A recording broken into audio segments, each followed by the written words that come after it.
mbokki xaritu téléspectateurs yi ak ñi nga xamante ne ñoo di internautes di ñuy seetaan à travers Feeling Dakar Diaspora 7.com ñu ngi leen di nuyu di am mbégte bu baax di ànd ak yéen ginnaaw bi nga xamante ne amal nañ ak ci fi nga xamante ne moo di Paris événement bu mag muy le grand béguet de Pape Diouf et la génération consciente tey jii nag ñu bëgg a def benn briefing bu ndaw parce que c'est important quand on réussit un événement de cette dimension c'est important de revenir sur le début du commencement l'initiative les gens qui ont initié qui ont eu l'idée d'amener Pape Diouf à l'Accor Hôtel Arena Paris-Bercy ma am nag mbégte bu mag ak contentement dalal Matar Diop Soubatel mu nekk ku nga xamante ne kenn dootu ko présenté dans le milieu du showbiz sénégalais mu nekk ku nga xamante ne yàgg na initier ay événements de dimension internationale ku ci mel ni bu ñu fàttaliku moom moo njëkk indi ki nga xamante ne moo di Pape Diouf à Zénith mu nekkoon sold out mu def ko ak ki nga xamante ne moo di Baba Maal def ko ak yeneen artistes yu nga xamante ne ñu ràññee leen ci Sénégal ma am mbégte di ko dalal nar ci ànd aussi ak ki nga xamante ne moo di Badara Gadiaga nekk ki nga xamante ne moo di chargé de com bu Soubatel agence yi Maxu maa ngi lay nuyu.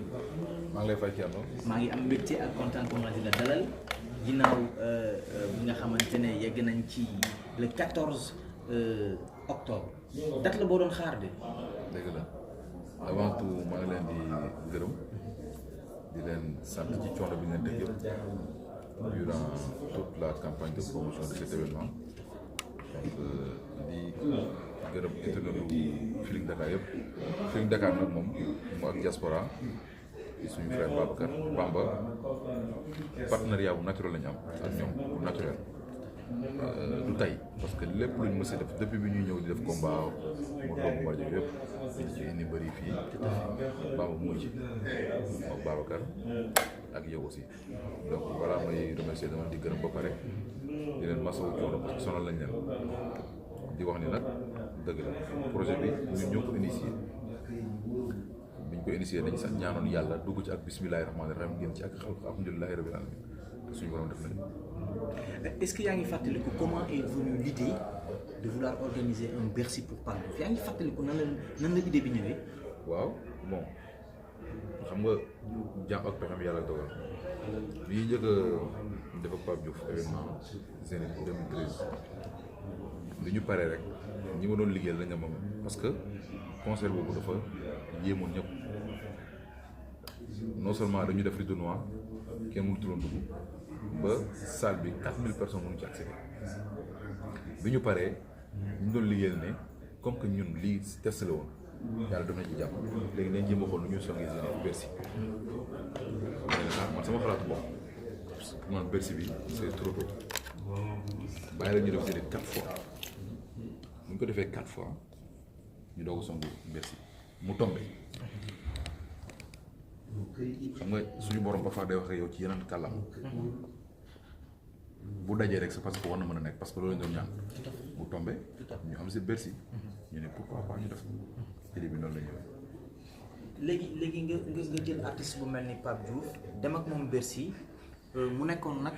préparatif yi nga xamante ni ñëpp xam nañ ni mu demee c'était pas du tout évident niveau finance ñëpp xam nañ ne Bercy quand tu organises un événement de cette dimension réellement il y a des coûts financiers yu métti yu nga xamante ne da ngeen koy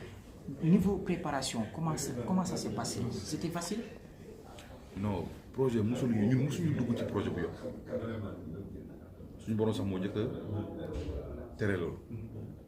booy dugg da ngay dugg ci loo xam ne dafay difficile nga am courage mu fekk ci la si ñun projet buñ mosi dugg rek yombul yaakaar naa yéen wax ngeen ci xam dara parce que mooy yi may wax sànq dama ni projet Bercy bi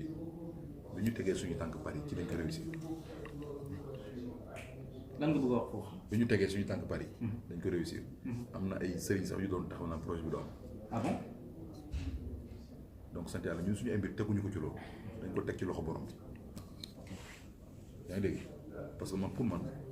boo demee ba dugg ci dara di gëstu ndax parce que nit ñaa ngi wax kon pare ko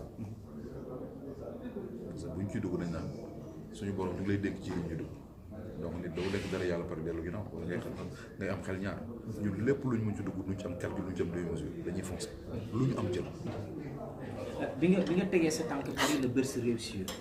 loolu nga wax mais démb bi nga ñëwee gis à quelques heures Pape Diouf war a yéeg sur scène nga gis salle comble ban impression nga am. waaw mooy li may wax xam nga nit ñi lay jaaxal mais ñun ñi nga xam ne ñoo jaay suñu billet dara du ñu bett parce que li nga jaay xam nga ko avant ñuy egg si fii xam nañu place carré d'or yi jeex na xam nañu gradin yi jeex na xam nañu fosse bi presque jeex na da jeesoon mooy tuuti mais avant ñuy ñëw donc loolu xam nañ ñun ci la lañ dugg parce que yaakaar naa ni organisation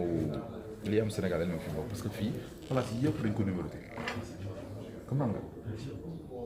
place yëpp c'est numéroté ku ci nekk boo ñëwee bii xam nga fi ngay toog ñun on a refusé du monde parce que malgré li ci amoon yëpp derrière am na ñoo xam ne mënuñu woon dugg ñu leen di de passage ma leen di masaw bu baax a baax parce que yombul man rek am na ay mbokk yoo xam ne dugguñu. mais Matar bëggoon naa nga dikk ak man ci sa collaboration ak Prince Art muy labelu Pape Diouf. Comment ça s'est passé la collaboration pour cet événement. waaw mooy li may wax toujours rek xam nga tey Sénégal dañu toll benn moment boo xam ne il faut esprit di daje ñuy déggu suñu biir man war naa mën a am projet ñëw Prince Art jàppale ma comme ñoom mën nañu am projet ñoo ma jàppale leen foofu lañ toll tey foofu lañ toll nga guerre xeex xuloo avancé mu réew parce que tey am na loo xam ne nekk na ci man ñoo ko def ci man parce que expérience bu am na luñ ci liggéey lu bëri te biñ ñooy indi projet bi yàquñu ko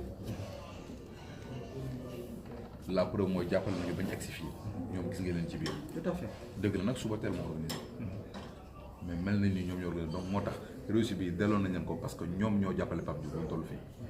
delloo naa leen réussite bi parce que muy Ndiaga di Ibou di Ngone di Bouba lépp lu ñu waroon def à la dernière minute def nañu. donc on peut dire que la collaboration était parfaite. mais xam nga fii tey dara du fi nëbbu. fii dara du fi nëbbu tey bu amoon dara lu quoi wala ay affaires yu ñaaw feeñ na mais gis nga leen ci biir salle bi nit ñu épaulé jàppale ñu parce que dama la wax benn affaire ñoom ñoo ñu gën a xam lan mooy Bercy ki la jiitu ci néeg bu la moo la mën a fere dox ñu lan lañ mën a sawlu ay xale lañ taalal suñu loxo ne leen kaay leen jàppale ñu mais bi ñu leen tàllee loxo nangu nañ ko ñoo leen jàppale ñu moo tax on a fait un Bercy boo xam ne pour man dëgg la nag boo jógee pour def dara bu réussir du ñàkk ay couac derrière mais loolu war nañoo ko mën a baal parce que loo xam ne la moo ñu ëpp doole frustration yooyu noonu moo ñu ëpp doole parce que du lépp nga mën a gérer bés boobu. Très bien. Très bien. Est-ce que léegi mën nga en tant que producteur de cet événement tu peux revenir sur des chiffres exacts ñu xam plus ou moins par rapport aux chiffres tey jii Pape Diouf il a fait combien d'entrées pour l'événement qui s'est passé hier ñun bi ñuy jël bés dañuy jël salle 15 000 places te du ci dellu ginnaaw parce que c'est on avait fait plus de 14 000 boo jaayee 9 000 et quelques 4 000 dugguñu léegi ni 14 000 comme tey am na loo xam ne sax ñun dañ ko delloo moo tax mënuñu defar chiffre yëpp. ok mais dépassé nañu lu ñu yàgg. d'accord donc li ngeen doon xaar attente ci dépassé ngeen. dépassé nañ ko parce que lu tax ma la dépassé nañ ko. tey li am ci bunt bi. ku ko fekkee di nga xam ni bu raxuloon tuuti sabotage. kon pour man policier nañ defar comme ni ñu defoon seen parce que boo gisee ay consul ñu leen di xëpp ay farine wala loolu c'est extra c'est grave. mu nekk nag benn passage bi nga xamante ne ñun ñëpp ñoo ànd ñaawlu ko parce que tout simplement je pense que c'est le Sénégal quoi parce que au-delà de tout c'est le Sénégal qui est plus important. waaw man surtout foofu laay accès wax ci mooy Sénégal dafa dem ba tey xametuñ kenn képp ku jóg pour liggéey dara ñu ci bëri dañu tax pour yàq te pour man dañu war a dépasser pour man dañu war a dépasser parce que fii tey suñu borom rek mu mën a toroxal doomu aadama mais bu jàng te yàlla moo nangu événement bi yàlla moo ko nangu. Maxu dinaa dellu si waat ci yow léegi mais damay song ki nga xamante ne moo di Badara Gadiaga muy sa proche collaborateur nekkoon dans la communication de cet événement liggéey ci liggéey bu mucc ayib depuis Dakar nekk nag koo xamante ne il est très disponible Badara maa ngi lay nuyu. maa ngi lay fay. am mbégte lool di la dalal après Bercy le 14 ñu toog tey jii ban bilan nga ma mën a defal sur la com parce que gis nañu ne la communication de Bercy est vraiment parfaite au niveau des réseaux sociaux au niveau des sites internet en général ak ñi nga xamante ne sax ay télévision lañ ak ay rajo la communication était parfaite ban jàngat nga ma ci mën a defal ak yenn stratégie ngeen développé pour pouvoir communiquer comme ça sur l'événement. waaw maa ngi lay remercier comme ni ko sama